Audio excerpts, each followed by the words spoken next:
Hola, ¿qué tal? Vamos a hablar un poco acerca de unas sustancias, compuestos químicos que tienen utilidad en la medicina y que nos pueden ser útiles en la podología. Estamos hablando de los cresoles. ¿Qué son los cresoles? Son un grupo de compuestos químicos manufacturados que también se presentan de manera natural en el medio ambiente. En el medio ambiente, en los procesos orgánicos, sobre todo lo que tiene que ver con la química orgánica, ¿sí? Es decir, aquellas que contienen en su estructura de formación química carbonos, ¿sí? Puesto que el carbono es, por decirlo así, la base de la formación de la vida, de ahí que se le llame orgánico. Hay una gran cantidad de sustancias químicas que tienen diferentes papeles en la ecología. En este caso, se forma cierta clase de compuestos de origen natural que sirven como medios de control de contaminantes, de patógenos, de hongos, etcétera, ¿sí? Que serían estos, se engloban esos compuestos naturales en el medio ambiente como cresoles. En su forma pura son sólidos incoloros que pueden ser líquidos y si es que ocurren en mezclas. Los cresoles tienen un olor característico a medicamento, ¿sí? De estos cresoles hay tres isómeros, es decir, de moléculas muy similares. Tres isómeros. Tenemos el ortocresol, ¿sí? El metacresol y el paracresol, donde un anillo bencénico posee un radical metil y un radical hidroxilo colocados en las respectivas posiciones 1, 2, 1, 3, 1, 4, como se ve aquí en la imagen. Estas formas se pueden encontrar por separado o con mezclas, entonces son variantes de los mismos compuestos, ¿sí?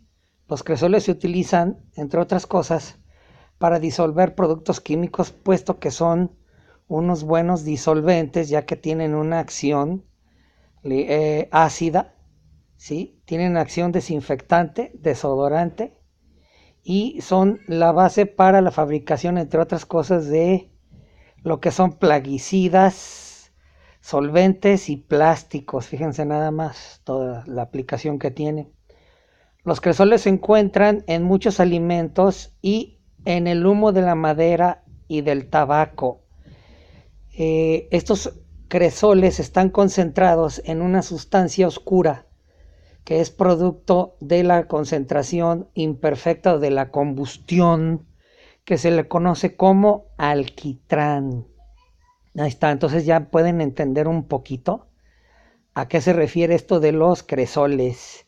Ese alquitrán que se pega en los dedos en los fumadores, vean en la tonalidad amarilla lo que hace, eso es precisamente el alquitrán.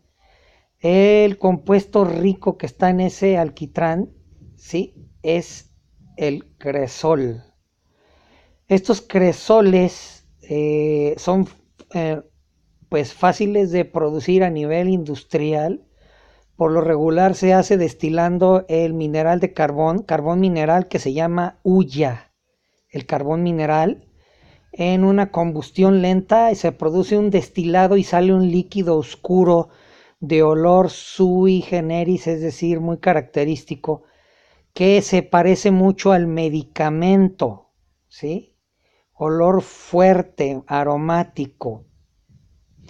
Y también se puede generar con la quema imperfecta de ciertos ácidos, los llamados ácidos cresílicos, y de las maderas resinosas. Hay algunas maderas muy resinosas que producen más alquitrán que cualquier otras, ¿sí? Entonces, este cresol, como un compuesto orgánico, entonces, sirve para degradar la materia orgánica y potenciar un proceso de reciclado en la naturaleza. Fíjense, esa es una función, ¿de acuerdo? Y vamos en un proceso como industrial se van a obtener diferentes productos que van a ser catalogados nada más como cresoles, y uno muy conocido es la llamada creolina. Es el líquido oscuro que ustedes compran en las ferreterías para hacer limpiezas, desinfección, desodorización, desinfestante o plaguicida, ¿sí? Matapulgas y otras cosas. Esta creolina se somete a un proceso de destilado y depuración hasta que quedan unos cristales incoloros de olor fuerte, ácido, potente, de olor a medicamento, que lo conocemos como fenol. Así es. Entonces, imagínense que estos policresoles es una solución estable de fenol. Solución estable de fenol. Pero al concentrarlo, entonces ya tenemos el fenol, ¿de acuerdo? Y el fenol como tal, pues tiene algunas ventajas y desventajas. Llega a ser venenoso, tóxico. Recibe varios nombres. Pero lo curioso es que mantenido en pequeñas cantidades y los compuestos de los cresoles es beneficioso. Les doy un ejemplo. Vamos a ver aquí. ¿Sí? Tenemos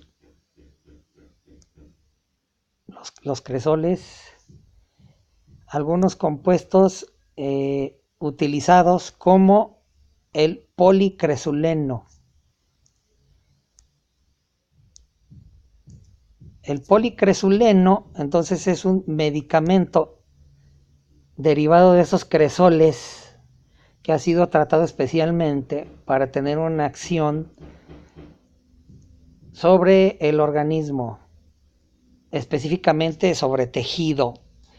Tenemos una presentación muy conocida de esto policresol o policresuleno. Puede ser en gel, pomada, supositorio vaginal o líquido para tratamiento de erosiones, ya sea uretrales, también erosiones vaginales, fisuras o bucales, faringias y demás, ¿sale? Aquí vamos a analizar el marca Albotil.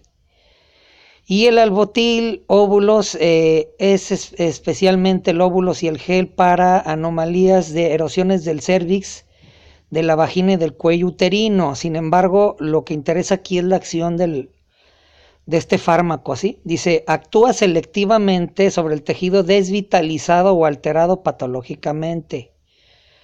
¿Cómo selectivamente? Sigue diciendo, produciendo su coagulación y eliminación sucesiva.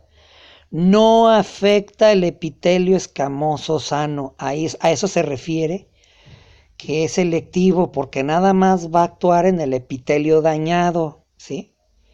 Dice el epitelio escamoso sano. Va a actuar entonces sobre el tejido desvitalizado, el tejido alterado patológicamente. Ejemplo, las heridas de grandes, los bordes de las grandes heridas, laceraciones, procesos infecciosos, ulceraciones, después de raspados, legrados, tomas de biopsia, etcétera, que en este caso es lo que ocurre aquí. ¿Sí? Dice, el albotil destruye la flora patógena mixta de la vagina, bacterias, tricomonas y hongos. Y por ende, lo mismo va a hacer en la piel, con la ventaja de que respeta los bacilos Doderley, que son unos bacilos acidófilos, que mantienen la vagina sana para evitar infecciones. Entonces, también es benéfico para prevenir las infecciones vaginales como tal y como tratamiento, ¿sí? Bien, dice Albotil, desaparece rápidamente la sintomatología subjetiva que comprende el prurito, la descarga, ¿sí? Asimismo posee potencia, acción astringente y hemostática, es decir, cierra los espacios vasculares, evita entonces que se vierta contenido líquido hacia afuera en los procesos de inflamación. Estos líquidos se conocen como exudados y las descargas como flujos. Ejemplo, una onicocriptosis de tercer grado donde hubo pus, hicimos drenaje, espiculectomía, etcétera, todo perfecto. hay un granuloma allí que no quisimos hacer escisión, corte, sea por una decisión propia, por incompetencia, por lo que ustedes gusten. Decidimos no cortar ahí el granuloma, no quisimos hacer escisión con el bisturí, preferimos dejarlo que se absorba. El albotil va a ser de beneficio aquí y no nada más en estos casos. Imagínense una espiculectomía mal realizada. Quizás el paciente se automutiló, cortó el pedacito, jaló la uña, dejó al descubierto una porción considerable del lecho. Ese lecho se va a inflamar, va a seguir un proceso tardío, lento o imperfecto de cicatrización en segunda intención. Va a haber mucho exudado, va a haber riesgo de infección, se va a formar tapón, la cicatrización va a ser imperfecta, va a tardar, etcétera, etcétera, todo lo que puede producirse allí con estos tipos de lesiones. ¿Qué es lo que va a hacer albotil aquí en estos casos? Bueno, primero dice, es hemostático. Nos va a ayudar ahí en los procesos de la espiculación, la espiculectomía, para evitar el abundante sangrado capilar. Sencillamente aplicamos de forma directa, hacemos presión 1 minuto y el sangrado cesa. Podemos dejar allí una mecha podológica perfectamente empapada en el policresuleno, albotil o cualquier otra marca, porque va a favorecer la epitelización de esta zona, ¿sí? Va a producir un proceso sano de cicatrización. Pero no solo eso, o sea, además de estimular el proceso de granulación, en el proceso de cicatrización, ¿sí? Va a desprender de forma natural el tejido. Se va a evitar que se formen esas costras duras. Esos exudados que forman tapón se van a eliminar, así es que la cicatrización va a ser rápida. Además de que se va a evitar las infecciones propias del mal manejo de heridas, ¿sí? Una de las ventajas básicas, dice, es completamente atóxico, no produce hipersensibilidad ni resistencia, ¿sí? Vienen las indicaciones, ya hablamos acerca de parte de estas, pero sigue diciendo aquí papilomas uretrales, condiloma, acuminado, lesiones por presión en mujeres portadoras por los pesarios, tratamientos tras electrocoagulación para acelerar el proceso de curación, profilaxis de mastitis o curación de las fisuras. Luego viene diciendo aquí la cirugía dermatológica, hemostático local de hemorragias capilares, ¿sí? Aceleración del desprendimiento del tejido necrosado después de quemaduras, en el tratamiento de las heridas, úlceras venosas, primarias, úlceras por decúbito. Entonces, díganme si no estaría indicado después de una espiculectomía, de una onicocriptosis con granuloma, ¿verdad? Claro que sí. Entonces tiene ventajas. Sigue diciendo aquí otro producto, pero que está pensado para las fisuras anales, ¿no? Pero es Proctuacid. Básicamente es lo mismo, no contiene esteroides, por lo que incrementa o actúa en el canal anorrectal. En el epitelio dañado después de la espiculectomía, pues va a ser prácticamente lo mismo. Va a tener unas propiedades de coagulación y eliminación de las proteínas de los tejidos necrosados, al mismo tiempo que permite el restablecimiento de una epitelización de la zona afectada, ¿sí? Asimismo, la acidez del compuesto lo sitúa como un agente antimicrobiano que impide la implantación de bacterias en el área de la lesión y favorece la regresión del padecimiento. Entonces, ante múltiples acciones de lesiones, sobre todo en uñas, ya sea de una automanipulación del paciente, donde se arranca un pedazo de uña, o de plano somos tan malos para hacer las espiculectomías, que cada vez que viene el paciente rasgamos tejido, lo dejamos sangrando. Hombre, por lo menos si no sabemos hacer una espiculectomía, deberíamos de aprender a hacer una curación, ¿no les parece? Entonces hemos escuchado varias veces en los pacientes acerca de que tienen manía de lesionarse. o tienen la manía de acudir a lesiones donde vez tras vez los dañan, los lesionan, o la típica pedicurista que si no arranca y no jala, hagan de cuenta que no hizo nada, ¿no? Es como, yo creo que les dicen ahí, que son como automóviles, si no arranca no hizo nada, ¿no? Entonces si no arrancan ahí un pedazo de uña, no hicieron nada, ¿sí? Aquí el Medline Plus habla un poco acerca de las lesiones de las uñas. Sí, hay algo interesante que me pareció aquí sobre las lesiones de las uñas que habla del Medline Plus. Dice, según el tipo de su lesión puede observar, son recomendaciones a la gente común, ¿de acuerdo? Dice, sangrado por debajo de la uña, hemorragia subungual, dolor punzante sangrado, cortes o cortaduras de la uña, de la cutícula, en otra piel alrededor de la uña, que la uña se levante del lecho unguial parcial o completamente, una abulsión de la uña, ¿sí? En esos casos, ya sea por mal hecho los trabajos o que de plano o se accidentaron o lo hicieron en casa ellos mismos, ¿no? Pero algo que dice aquí en las recomendaciones,